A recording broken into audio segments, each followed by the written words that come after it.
Since 2015 to 2024, up to the 2024 elections, Trump has always been referring to Latinos and disparaging our human decency off of us as though if we were subspecies of human beings. In his words, savages, animals, varmints, infestation that are poisoning the blood of this nation. They're shithole peoples from shithole places, or guest speakers in Madison Square Garden saying that Puerto Rico is an island of floating trash. So as Puerto Ricans, I feel that we should step up and not only defend our dignity when we vote, but we should also demonstrate to the rest of Latinos in America that we stand by them with their human decency and pride of being Latinos, and show the Republicans that they can't hide behind bigotry, fascism, of racism towards migrants of Latin America. That is not condoned in America to coalesce under fascist racism, apartheid movements within the GOP when they use hatred and bigotry to denigrate Latin Americans. That we have it as Commonwealth citizens to stand proud and tall with the rest of Latin Americans and demonstrate to the GOP that we will not accept a government that denigrates Latinos with indecencies and think that they can get away with it when they run for re-elections. So we need to vote out any leaders that are rooted in pure racism and bigotry. We need to vote out the GOP mega movement to show the world that Latinos are a proud region of peoples when it comes to the Caribbean or South America, and that we deserve dignity and respect as human beings. We have to stand tall and stand proud and root out mega fascism of good old boys when they rise up a pig of fascism that they call J. Donald Trump. Because at the end of the day, that's what he reminds me of. Spewing swine all over the GOP party. To denigrate human beings as though we're animals, varmints, rapists, criminals, infestations. We eat cats and dogs. We're shithole people from shithole places. That where we come from is a land of trash. He sounds like he's the Führer with the alt-rights. If you ask me, he's full of hatred. In Spanish, when you say Führer, that means hatred. They used to call Hitler the Führer. And that's what hate speech of Trump reminds me of towards migrants. The Führer with the alt-rights. Close to the Third Reich of the Ku Klux Klan white supremacy, if you ask me. Too close for comfort.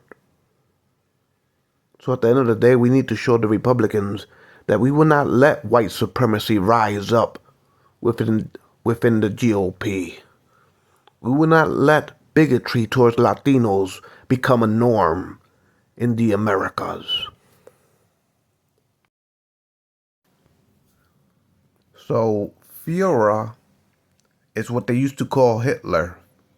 In Spanish, it means fury. Fury. So like anger, hatred, having fury, meaning having emotions of fury. In Spanish, that's what fura means. So at the end of the day, what you call when you have a president that's worried about the great replacement theory, that wants to round up as many brown peoples as possible, 21 million and plus Latinos, and deport them because they happen to be brown peoples. What you call when you defend General Lee monuments after Nazis marching around it, and for a year after Charlottesville, you brag about General Lee at your rallies, how he was a great general, how he knew how to fight wars, how he always took the high ground, and brag about at your rallies how you would defend the Confederate named bases, the Confederate state flags. What you call that? When your GOP leader is worried about defending Nazis' monuments, or may I say the Ku Klux Klan, or as the Republicans call it, the alt-rights. What you call that? When you denigrate sports players for kneeling down and praying under the national anthem to God, to have awareness for equal civil rights, to be treated as equal human beings, and you have a president saying that they're unpatriotic son of a bitches disrespecting the flag, when they were just kneeling the same way Martin Luther King kneeled and prayed for awareness. What you call when you have a chief and commander that adores the Confederate flag, talking about being undisrespectful to the Star-Spangled Banner. What you call a president when they adore the Confederacy of General Lee after Charlottesville Nazis march around it? For a year after that, every time he had a rally after Charlottesville, he kept on bragging about how he would defend the Confederate monuments. To Africans and Latinos, Donald Trump is full of fury, or in Spanish, fura.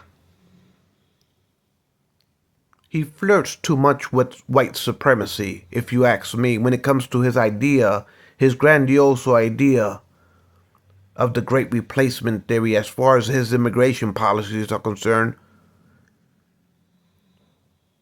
He ushers on how he will cleanse America free from migrants because they happen to be brown migrants. They don't happen to be European migrants. They happen to be brown migrants.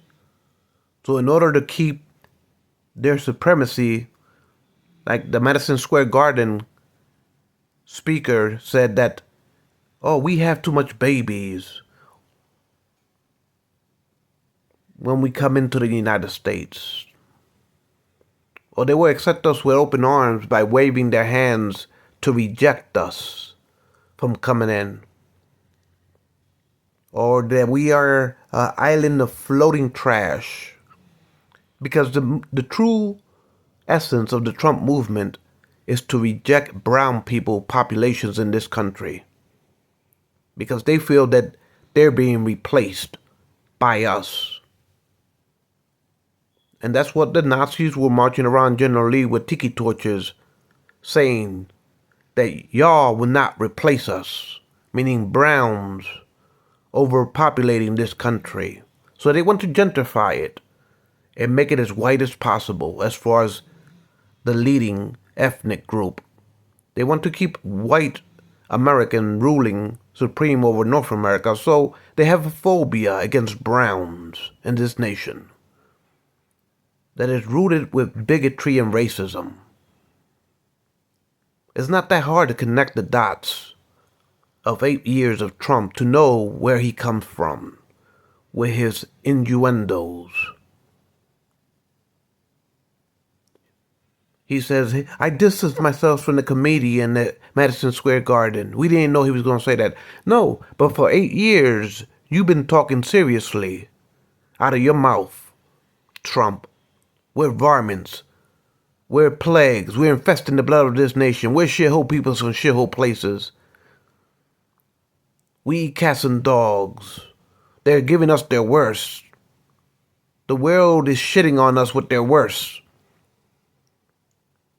They're taking advantage of us, giving us the worst of the worst when it comes to migrants. At the end of the day, his movement has to do with white supremacy, ruling the nation with their population, with a gentrified apartheidist policies to de-brown the nation by getting rid of as many brown peoples as possible. They want to round up 21 plus million Latinos to get rid of us. Because as he feels, we're infesting it and overrunning the nation. They want to get rid of as many browns. They want to get rid of as many browns as possible to make sure that the conservative registry is a white majority rule of the population of North America. It's called gentrification based on race. It's called apartheidist migrant policies. It's called bigotry and racism. So at the end of the day, Trump, you showed your colors for 8 years to the American population. You don't have to disavow a comedian when he just jokes around your true sense of racism, because it's a reflection on you. Those jokes reflect your policies of 8 years of bigotry. We're animals.